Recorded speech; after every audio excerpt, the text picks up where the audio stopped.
Tere!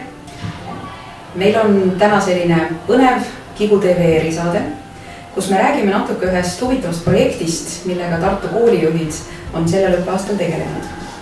Nimelt on 2 kuu jooksul, septembris ja oktoobris, toimunud Tartu koolijuhtide kunstiline õpiring. See toimus ühe Innove projekti raames, mida siis toetas Euroopa Sotsiaalfond. Mis me seal siis tegime, Küllika? No muidugi me põhiliselt tegime kunsti, aga sellest räägime võib-olla natukese aja pärast. Aga lisaks sellele meil läbi selle kunsti ja loovuse tundide arendasime ka sellist mõnusat mõttelendu ja rääkisime Tartu hariduselu puudutavatel küsimustel, väga erinevatel, mis kõik nagu päevakorras parasjagu oli. Niimoodi kooskäimist Tartu koolijuhid on teinud tegelikult päris pikka aega. Ehk siis direktorite õpiring, koolijuhtide õpiring on tegutsenud, ma arvan, paar aastat ja seetõttu nagu sellist ühiselt hariduse üle vestlemist ja mõtlemist on meil varem ka olnud. Aga eriliseks teeb just see, et seekord me tegime seda laste kunstikoolis ja just nimelt läbi selliste kunstiliste projektide. Mida me tegime? Aitad nüüd meenutada? Jaa, selles mõttes, et meil oli võimalus väga erinevate kunstistiilide ja valdkondadega kokku puutuda, mida me tavapärases elus mitte kunagi ei tee. No näiteks tegelesime linoollõikega. Ja, siis alguses me alustasime üldse natüürmordiga. Vabakäe joonistusega, dušimaaliga. Esimesed harjutused olid väga sellised keerulised, sest kõik olid kuidagi krampis ja kinni, aga mida rohkem edasi, seda mõnusamaks läks see olemine ja seda suuremaks läks enesekindlus. Ja lõpetasime akrüülmaaliga lõpuks. Ja nii mõnigi koolijuht avastas, et temas on peidus kunstnik ja ta tegelikult oskab väga kauneid maale teha.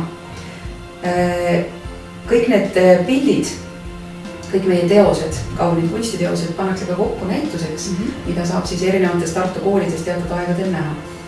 Aga need hariduslikud vestlused tegelikult osutusid väga kasulikuks. Kõigepealt juba see, et koolijuhid igal nädalal said omavahel kokku, sai kiiresti rääkida sellistest võib-olla mõnedest teemadest, mis olid nagu pakilisemad ja mida tuli kiiresti lahendada, mis koolielus olid üles kerkinud. Kui tavapäraselt peab koolijuht need otsused üksinda tegema, siis nüüd oli ta selline mõnus meeskond ümber. Ja mis selle asja kõik hästi toredaks tegi oli see, et kuna me olime kunstikoolis ja me olime sellises loovas keskkonnas, siis inimesed, kes me kõik oleme ikkagi nagu natuke rangelt, natuke vahest võib-olla ei ole sellised vabad, siis see õhkkond oli nii vaba, et see andis nagu sellise hea positiivse emotsiooni juurde nendele aruteludele, et julgeti rääkida ja kõik oli nagu hästi tore. Ja tuli hoopis teistmoodi mõtteid, et näiteks kui me arutasime seda, et ikka koolides on neid hariduslike erivajadusega õpilasi, kes vajavad mingil määral tuge, et siis selle asemel, et iga kool näiteks hakkaks ise oma nende küsimustega neid küsimusi lahendama ja kutsuks koolitajaid kooli, siis selle asemel leppisimegi kokku, et miks mitte, et üks kool või 2 kooli, siis, kellel on head kogemused, teevad koolituse, kuhu on kõik oodatud, et selline suur ühisprojekt, et see mõte sündis ka kunstiringist. Ja mis oli veel tegelikult tore oli see, et me ei olnud nii-öelda kõik põhikooli inimesed, vaid meil oli meie kogukond oli väga suur, et oli nii erikool kui ka täiskasvanute gümnaasiumi esindajad, et kõik see ka andis hästi toreda sellise koosluse ja võib-olla mõtted olid natuke teisemad, kui me tavaliselt oleme harjunud. Üks mõte, mis veel tuli, oli seesama, et kuna Tartus on nüüd koolivõrki korrastatud ja põhikooli gümnaasium on lahutatud, siis alati jääb see mõte, et kuidas tagada see, et mingis astmes kvaliteet ei langeks, kui sul seda teist kooliaastat enam koolis ei ole, kui gümnaasium ei ole, aga põhikool on ainult, et siis kuidas hoida niimoodi, et õpetajad hoiaksid taset kõrgel, õpilased hoiaks taset kõrgel. Ja minu arust oli see päris huvitav mõte, kuhu me jõudsime, et koolid võiks luua mingi ülesannete panga või mingi tasemetööde panga, kus erinevad koolid ja erinevad õpetajad on teinud ülesandeid ja siis iga kool vaatab, et näiteks sellel aastal lahendaks Korseeliuse tasemetööd või sellel aastal võtaks Hansa kooli koostatud või hoopis näiteks Miina Härma koostatud töid. Et sellisel juhul saavad ka õpilased ja õpetajad võrrelda, et mis siis, kui teine õpetajad on teinud teistsuguseid ülesandeid. Sest ühel õpetajal on üks käekiri. Absoluutselt. Ja seetõttu mõnikord on hea, kui sa saad nagu selliseid teistmoodi ülesandeid, teistmoodi asju lahendada. Et see oli minu arust ka hea mõte, aga sellega see on nüüd pikemaajalisem projekt ja see vajab sellist suuremat läbirääkimist, mõtlemist, platvormi loomist, mis iganes, aga ideed on minu arust tegelikult väga hühta.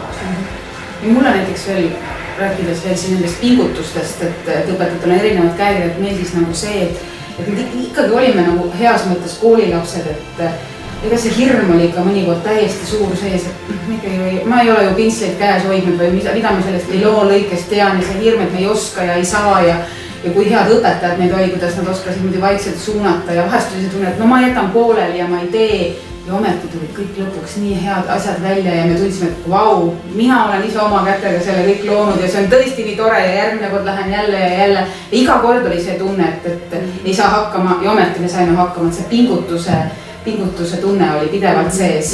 See nagu näitas ka, et lastel on koolis sama, eks, et koolijuhid said ka seda tunda mõnusalt, et läbi kunsti. Mina koolijuhina näiteks ise tajusingi seda, et seesama see kunstiring ja see, kuidas mul alguses oli see tõesti, et esimene hooga, kui öeldakse, et hakka nüüd tegema, et mida ma teen, kõik see segadus, see lugu, et tegelikult ma õppisin sealt, et ei tasu seda ebaõnnestumist karta, et tegelikult kui rahulikult mõelda, kui avada oma mõte ja sa leiad selle lahenduse ja lõpuks sa jõuad selle tulemini, millega sa rahul oled. Ja teine asi veel, mida meile seal õpetati selles kunstiringis, et tunne rõõmu ja naudi sellest tulemusest, mida sa oled saavutanud.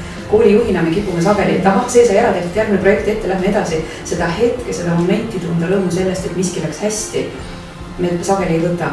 Et see oli ka see, mida me selle paari kuu jooksul õppisime. Ja see üksteise tööde nägemine. Tunned, et nagu ei saa hakkama, aga tuleb kolleeg vaatab, kuule, see on sul väga hästi tehtud. Kohe oli selline hea tunne peale, et tõesti, võib-olla ongi, siis läksid vaatasid teiste töid, et me reflekteerisime nende asjad üle, analüüsisime, lõpus tegime väikseid näitusi ja mis õnnestus ühel, mis õnnestus teisel, ja sealt tuli ka seesama positiivne tunne ikkagi, et võib-olla ise, kui natuke vahest ripelsid, võib-olla ei olnud kõige parem, siis tegelikult see hea tagasiside tekitas väga mõnusa tunde. Ja mulle meeldis see Hendrikova lause, kes alati ütles seda, et selleks, et näha tervikpilti, vaata asja kaugelt.